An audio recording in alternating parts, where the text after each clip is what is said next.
Hey Saber fans, got a reveal for you today. Quite nice. Wattos Junkyard Dark Lord. Neopixel with Prizm 5.5.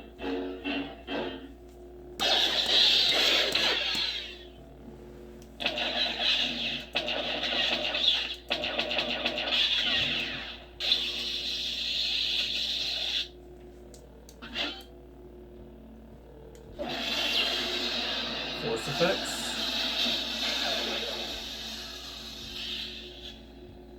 And color changing on the fly, as you already seen.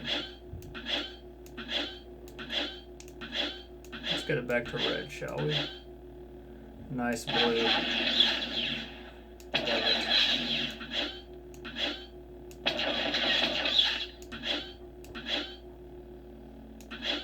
There's that red.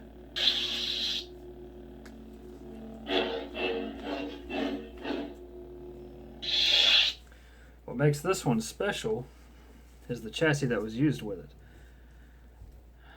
I do really like this hilt. I actually owned one of these once upon a time. Ended up selling it. You can imagine why I'm using gloves, because it's a total fingerprint magnet with this beautiful chrome. Like you can see my fingerprint's still on it. So this is a 1-inch blade holder. It's very snug. This is a blade from TCSS. Very snug. Now, what makes this a special install is the chassis that was used. Goth Redesigns chassis. Master chassis at that. So we have accent LEDs on the board.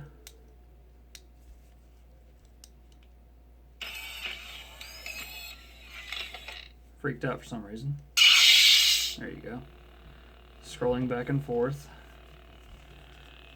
Got a blade matching crystal there and a deep sleep indicator there. So this should help a little bit. You can actually see those accent LEDs all over the place, even in the recharge port. Down here, recharge port. You can see it through the speaker holes.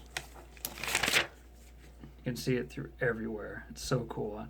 I'm really happy that I placed the deep sleep indicator facing down. That way it shines through all of it.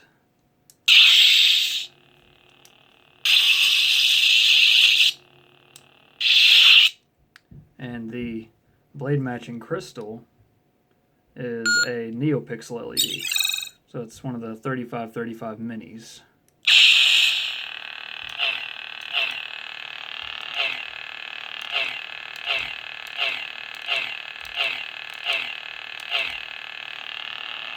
Let's do a kind of pale purple for that one.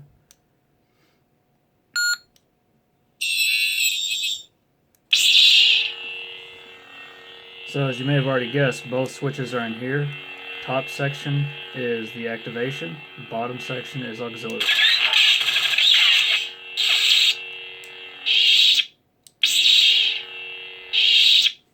This is rocking a 21700 battery like Goth suggests. So probably hour to an hour and a half of runtime with NeoPixel. I think this one has the hilarious force sound.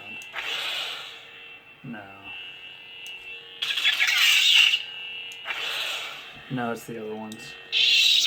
Now, since this is a 5.5, it's got the additional effects. Like this one. I'll show you the dark side. Have our unstable.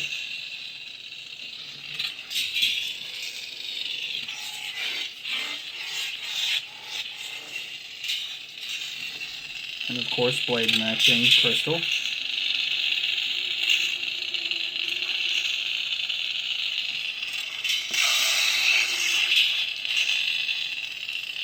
Of course, the accent LEDs are going nuts back and forth on all of them. Did you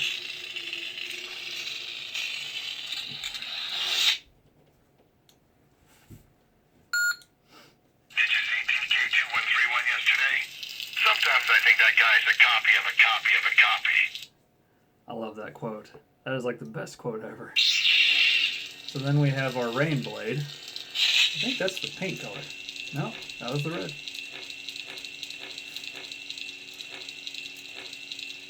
I don't know, blue just seems right with this. So this is indeed the rain blade. It's kind of hard to see.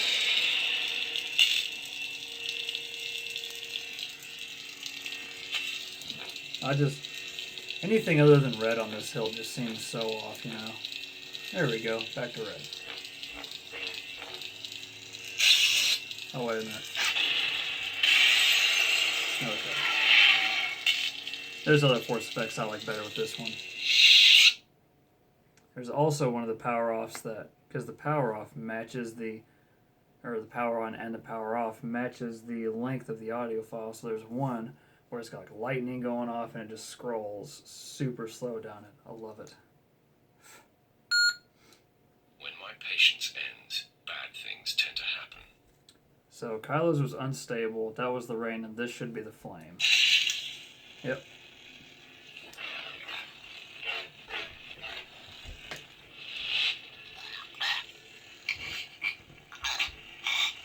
Force effect. So you can see the effect it has on the crystal that's in line with the blade. That was quite interesting. You know, it's funny, whenever I first got this done, I think I got cat hair on me or something. Whenever I first got this done, I ignited the blade. And it was doing that, and I didn't have the blade, and I was like, what the hell's going on with this thing? It's all jacked up. No, it's fine, just the blade effect.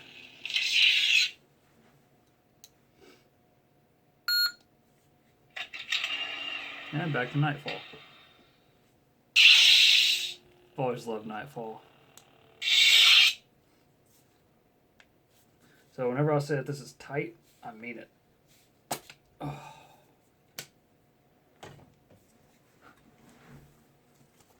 Very, very tight indeed. And you'll notice, it's kind of funny how this clamp works out. Is there's two screws that go down in it, and you want to dial it in just right, because if you dial the bottom one in, the top one doesn't really matter, but depending on how tight you dial in the bottom one will affect the tightness of this. So I'm getting some resistance there. That's the most resistance, and that's the final turn before it's in line. So you can see cover text lined up fine. This is a very interesting setup. It's very well done for engineering. Of course, it came with a great blade plug. I love the blade plug. The one thing I'm kind of iffy about on this particular hilt is the setup they went for this. I can understand why, because there's nowhere else you can really put blade retention and chassis retention screws at. That's really the only spot. But yeah, so that's the neopixel LED retention. That's the chassis retention. Sucks on with magnets. Yeah, it's on there. It's on there. Wattos Junkyard is really good about getting ingenuitive with magnets. But at the same time, you know, like whenever you're holding it right here, it's really easy to come off. I mean, I get it. There's no other way to really do it. Aside from, you know, like removing the shroud and then taking... That may have been a good option. You know, maybe if they had if you were able to take the shroud off, which you're able to, and then just have this threaded in, just screw it in, you know. Be one way to do it, but I still like this method. I really like the greeblies on the side. I like how they're a bronze color versus a brass like on the Ultimate Works. And you'll notice the shroud's a little wobbly, but that goes away once you tighten in either a blade or the blade plug. I love the weight to the pommel on this. The pommel is really weighty. Heavy. I don't know.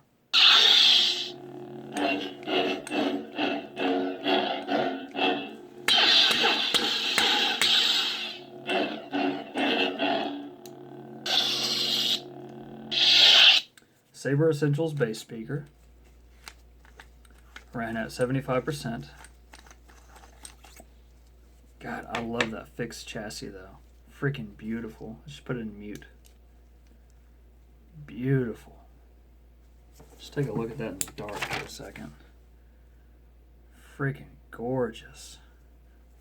Lockup is nuts.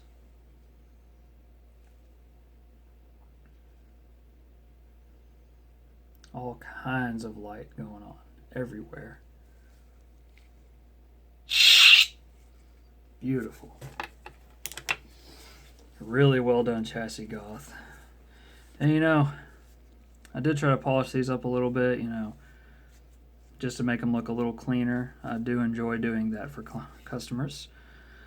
One issue I had with this was actually this gold-plated part. I got it from Shapeways, and it's almost like it was a bad print. They replaced it free of charge. I was so happy for that because I think that was like a $40 part. I think it was 40, something like that.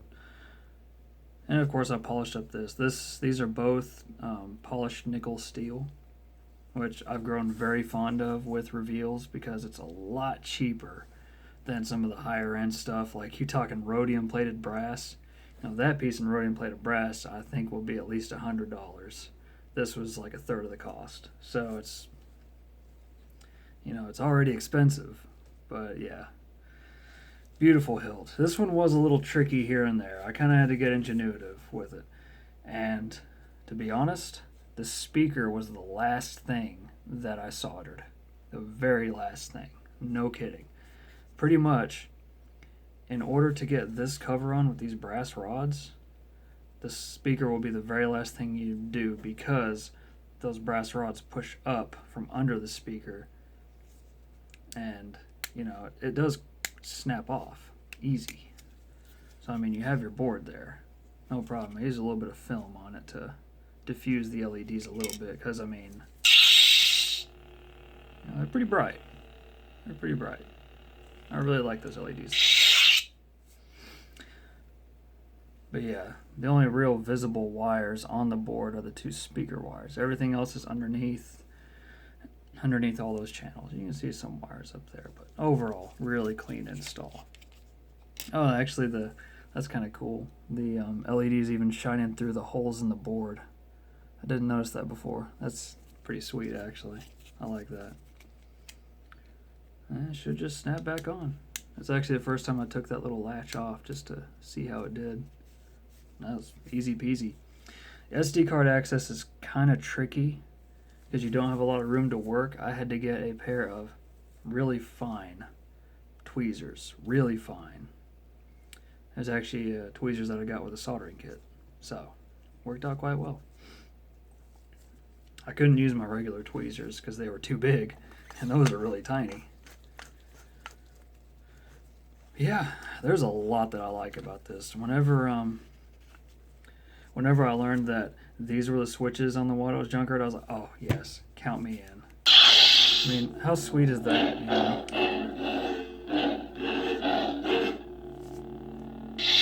Love it. I love that this is made of metal too. It's so solid. I mean, now that I'm thinking about it, the only parts on this that are not metal are the grips and the cover tech. Everything is metal.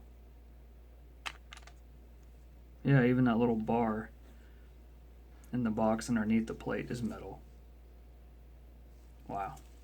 She's got a nice heft to her. She heavy. That's exactly how a Vader hilt should be. Exactly. Let's see, is there anything else I could go over for with this?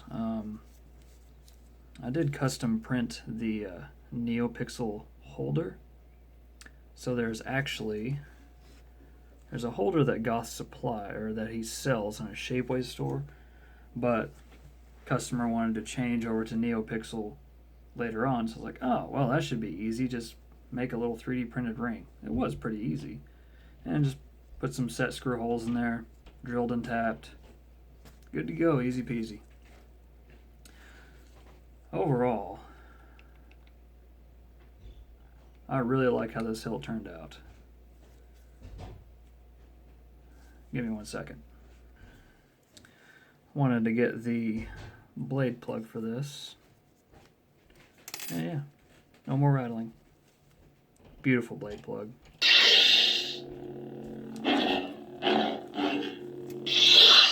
One thing I really like about the blade plug on this is the fact that, unlike the Tuscan Slayer, Wattos Junkyard did think ahead for neopixel, because neopixel wasn't really a thing when the Tuscan Slayer was coming out, so they hollowed it out. Thank God. Because that would be a total just disappointment, wouldn't it? Like if some of that chrome plating scratched off and it made contact, like, oh, I can't wait to turn this on. Why isn't it turning on? Oh, well, you fried the board or the Neo module or something.